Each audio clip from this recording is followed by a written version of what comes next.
Are you ready for 2020 and the decade to come? This is the big question everyone's asking at the moment. So I'm going to share with you 5 key strategies in order to feel like you are going to win in the coming time. So the first one is goals. Make sure that you use, say, SMART goals.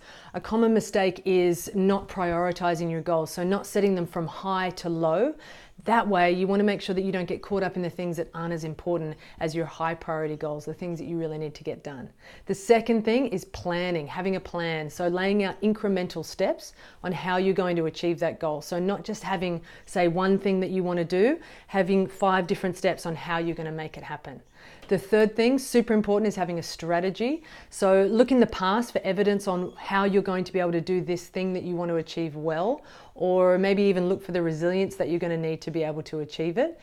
You know you better than anybody else. So another key thing that I like to do is look at areas in the past or areas in my life where I might fall into a trap of getting stuck or overwhelmed, and then figure out a strategy. When that happens, I'm going to do this in order to move around that obstacle. So strategy is super important.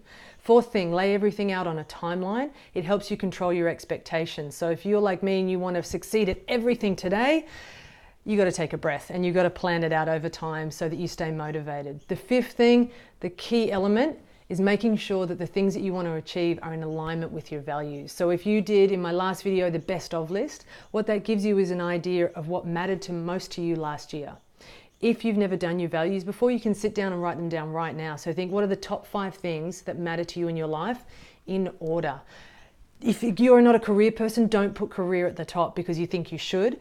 If it's your family, put your family first. If it's your health, put your health first. Make sure that they're your personal values so that when you set your goals and what you want to achieve in the next year or the next 10 years, make sure that they match perfectly with your values so that you'll be able to maintain that motivation over time. And when you do achieve your goal, it'll be satisfying. So remember, it's not just your success that we're looking for, it's happiness.